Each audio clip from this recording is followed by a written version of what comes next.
Nagbabalik ang House at Your Service. Ngayon naman, pag-usapan natin ang layunin at saklaw ng napapanuhong panukalang batas. Ngayong 20th Congress, inihain ng House Bill 3544 or ang Act for the Development of Life Skills of the Filipino Youth.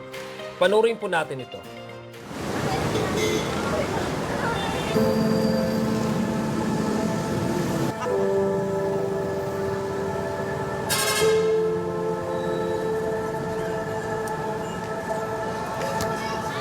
You only live once.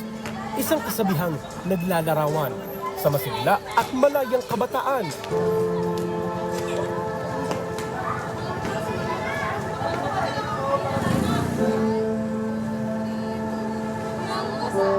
Pero ngayon, mas pinipiling nakatutok ang kanilang mga mata sa screen.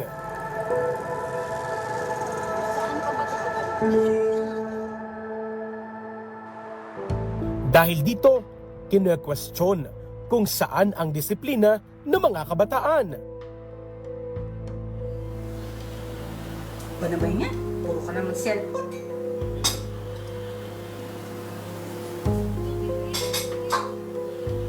Wala ka na bang ibang magagawa? Yan na lang ba, cellphone, maghapon? Kumilos ka naman.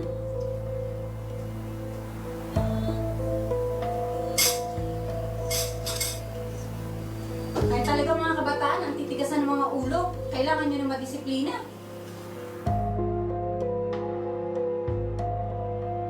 Pero isang bagay ang tiyak. Kapag may gabay at malinaw na batas na aalalay sa kanila, mahuhubog ang kanilang disiplina.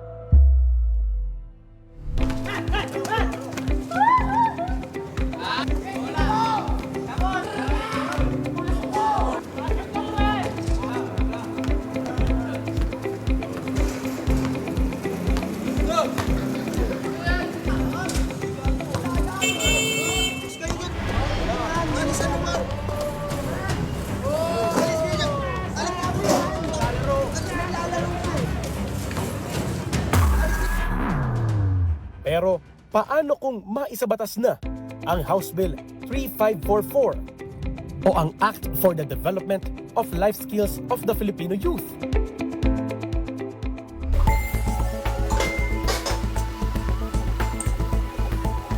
Madalas ding mangyari ang ganitong senaryo.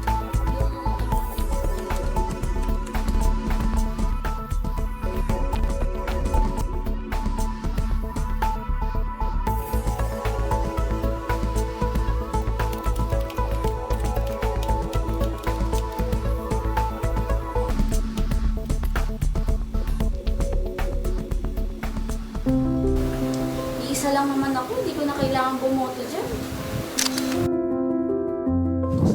Ay!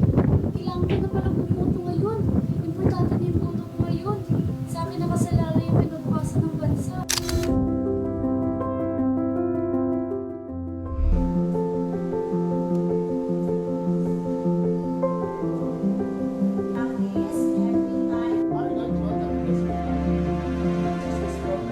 Sa pamamagitan ng panukalang batas na ito, maihahanda na ang mga kabataan sa tunay na buhay sa pamamagitan ng mandatory life skills course sa lahat ng pampubliko at pribadong paaralan, pati na rin sa kolehiyo at universidad sa Pilipinas.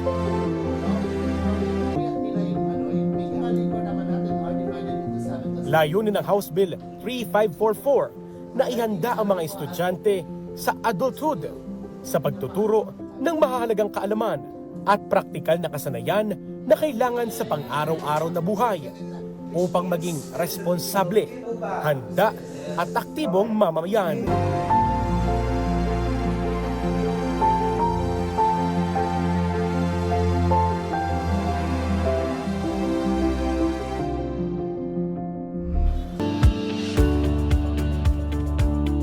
Ang life skills course ay tutuon sa mahalagang paksa kabilang ang Drivers and Pedestrian Education, Overview ng Taxation at Computation ng Taxes,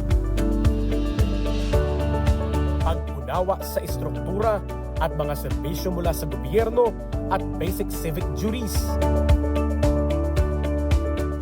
Personal Finance, pagbabudget, insurance at basic investing, social media literacy and data privacy,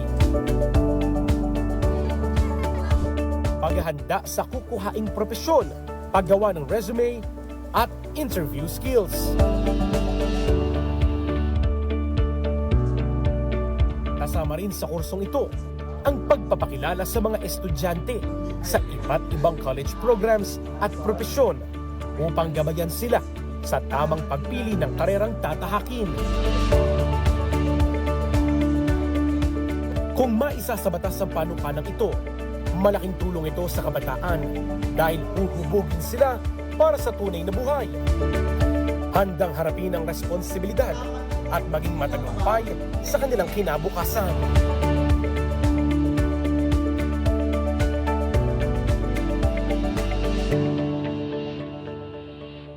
Zia, ang panukalang batas na ito ay layong palakasin ang kakayahan ng ating kabataan sa pamamagitan ng paghubog ng mahahalagang life skills. Tama yan, Migs, kasi hindi lang ito tungkol sa academic learning, kundi sa paghubog ng disiplina, tiwala sa sarili, at kakayahang magdesisyon ng tama. Kaya sino nga ba makikinabang dito?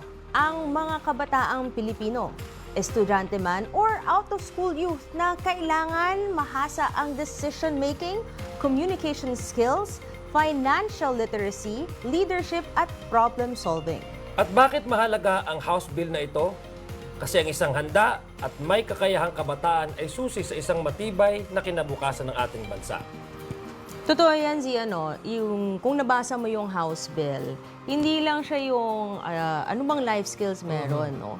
Meron siyang Career 101. So, yung mga pagdadraft lang ng mga resume, di ba ang daming mga makikita mo yun, hindi alam kung paano ba talaga. Kasi may mga picky, di ba? Ano ba ang mga sa government? Yung mga government 101. Yung mga real life issues na hindi mo lang actually makukuha theoretically within the classroom. Pero pag outside, diba? So, kailangan maging handa sila. Tulad halimbawa, financial literacy, diba? May bill kang ganun din, di ba? Meron akong panukalang batas na ma-include ito sa mga curriculum para handa sila. Ano ba dapat ang kailangan? Dahil sa mga kabataan ngayon, dahil may allowance ka, di ba? Hindi mo na alam kung paano mo i-prioritize, di ba? Yung pera mo, dahil ba may pera ka, gusto mo lang bilhin kung anong kailangan mo. At totoo yan, no? Ma-expose sila sa ganong klaseng... habang bata pa lang. Kasi Habang bata. makikita natin na kahit tayo, sa panahon natin, huwag na natin sabihin kung anong age natin dito ngayon. Pero sa panahon natin, wala tayong ganyan. And we wish na ba we had that Kasi opportunity. these are the real issues na they will encounter. Oo. Once they go out. Minsan nakakausap natin mga sa sari-sari store, mga nanay dyan, hindi nila alam kung paano mag-compute kaya maraming utang. So okay itong yung mga financial literacy na mga basic, no, na talagang kakailanganin natin once tumanda na yung mga kabataan. Kasi ang mahalaga dito, no, ating tandaan, mahalagang alamin ang bawat panukala at batas para sa ating mga karapatan. Dahil ang marunong, angat sa lahat. Huwag po kayong bibitiw. Magbabalik pa ang House at your service.